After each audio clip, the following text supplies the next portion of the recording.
let me set the scene. You are in your kitchen. You're finally making yourself a cup of tea when all of a sudden somebody knocks on your door. You freeze. You look at your kitchen counter. It is covered with stuff. You don't even really know where it came from or what it is. So you go and you shove everything into a bag and shove it in your hall closet. And then you rush to the door and smile and say, "Oh, hi, how are you? Come on in. I was just sitting down for tea. Do you want some?" Meanwhile, inside, you're like, seriously? So we are talking this month in the Chaos to Calm community about the room of doom. This is that shove space. It is the room where you shove everything that you don't know where it goes or when someone drops by unannounced. And I want to talk specifically about that last minute shove away zone that we use it for, because when we think about the room of doom, it's easy to conjure up ideas of this scary space that holds items that are emotionally triggering and trauma-based, and oftentimes that is true. But what we want to look at in this particular room is the way that we use it as a shove space. Because as you know, if you've been here for a little bit at all, you know that I am always looking for how our clutter is helping us.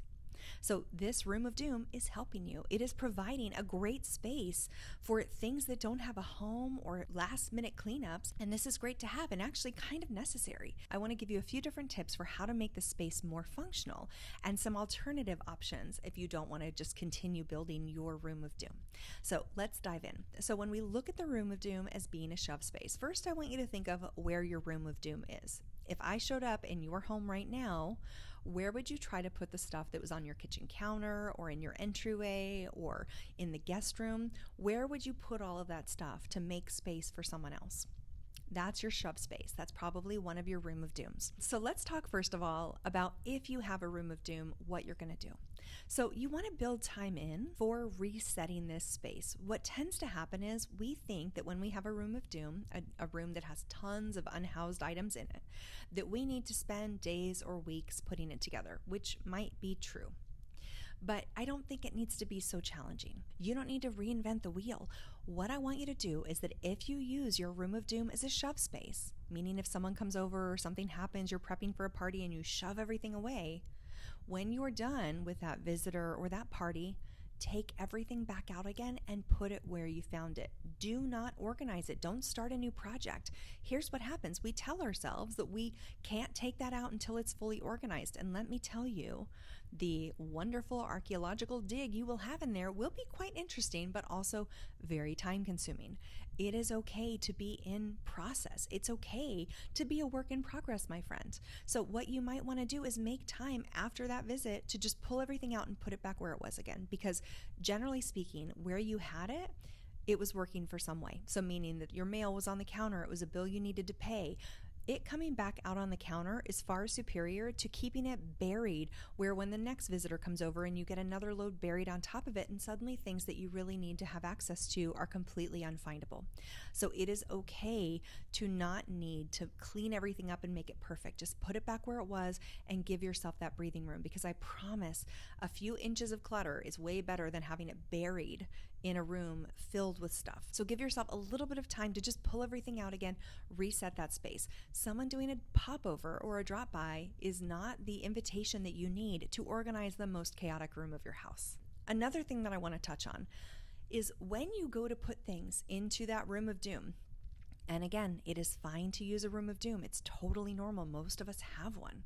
What I want you to do is I want you to keep the items separate. Now, what I like to do is I like to have a few empty plastic bins that are around, along with some Post-its or some painter's tape. I think painter's tape and a Sharpie are probably my favorite because Post-its can fall off. So if you know you have to do a quick tidy up, take those empty boxes, and they can be old cardboard shipping boxes or plastic bins you're not using, and clear off your space into that bin, and then label it with what it is. Dining room table and the date. Right? So dining room table and December and the year. Trust me, we all need the year. So what you want to do is label it the room and the date. Put that into the room of doom, no problem. Then if you have anything that you need to find, so say you never pulled that stuff out again, you would have a little timestamp of when that was from. So if you start looking for something and you think, oh my gosh, I needed to pay that bill, you know where to go. You're not going to be looking at really old stuff, and things aren't going to be blended in there, making it more difficult for you to get a handle on things. So have some supplies. We are always trying to plan for the life we don't have, aren't we? We're always like, no, I don't want to have those empty boxes around because I want a beautiful, perfect home. Well, it's okay that you're not there yet. It's okay. I'd rather have you be more in command of your stuff than for things to look perfect. I just would. I think it's so much more powerful a strategy to know that sometimes you need to do a little hideaway in your room of doom, and that's okay, but keep that stuff separate. It's a really, really important part of the puzzle. The third thing that I want you to think about is, instead of using a room of doom that's kind of across the house or in another space, try to think about how you can create a shove space in each room. So if you have to go and grab everything from the kitchen counter and dump it in the very back bedroom, that's the guest room, because that's where your shove space is, that's fine, but that can be complicated. It's one of the reasons why that stuff is not coming back out again, and why things are building up to the point where you don't even want to face the room of doom anymore.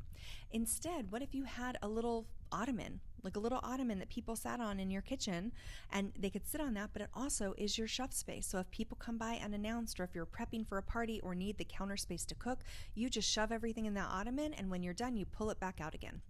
Again, we are not needing to tackle big projects all the time. Sometimes you don't need a big project. Sometimes you just need to use your counter, and that's okay. You don't need to make everything an impetus to organization. Like, you will find time. I promise there will be time for that. So it is okay to kind of invent space in each room that can be hidden in plain sight, right? You want a space that is hidden in plain sight that lets you have that shove space that you need without having to walk down the hallway or leave the room or bag it up. Keep it close, make it accessible, so that if for any reason you need that stuff again, or if you want to pull it out, or if you just want to live out of that box for a minute, you can do that. That's way more convenient than dragging things all the way down to the end of the hallway. My fourth and final tip that I will leave you with is, don't shove. Like, what would it look like if you didn't shove stuff in your shove space? What if someone popped over and you didn't clean for them? What if you had a party and your house wasn't perfect? What if that was okay? And I know you might be thinking, no way, Star, I will never do that. And that's okay. You might never do it. But what I want to say is, if someone is coming into your house that is a gift, and you deserve to be treated well in your home, and you deserve to be seen and loved exactly as you are. And my invitation to you is to surround yourself with people who can see what you perceive to be the worst of you, and that they still love you and they still accept you. Because when I walk into your house and I see your clutter, I don't think, ugh, gross. I think, wow, what a fascinating, beautiful person. I look at your stuff, cluttered or not, and I see the truth of who you are. And I know that I'm not the only one. Now, I know there's going to be some people who are not safe to let into your house when there's clutter. That's okay. They don't need to be in your house, or it's okay to keep them in organized spaces of your home. But there are people who will love you with your clutter, with your chaos, and not think that there's something wrong with you. Shame is not the only reaction to clutter. It's just a common one, but it's absolutely not the best one. It's not the brightest one, and it's not the only truth. There is nothing wrong with you for having clutter. There's nothing wrong with you having a full and active life. I want to love you in that, and I want to hold space for you. If you feel like you need a little space or a community who will love you and all of your clutter, come join us in the Chaos to Calm community. It's a beautiful community where we hold space for each other regardless of how much clutter we have. We are shame-free in the Chaos to Calm community, and we would love to welcome you, to give you a safe space to process through the clutter in your life. All right, those are my tips for your room of doom shove space. Throw in the comments below how you manage your shove space and where you shove stuff when someone pops by unannounced. And as always, follow me for more tips, tricks, and organizing insights. I'm so glad you're here. Thanks for watching.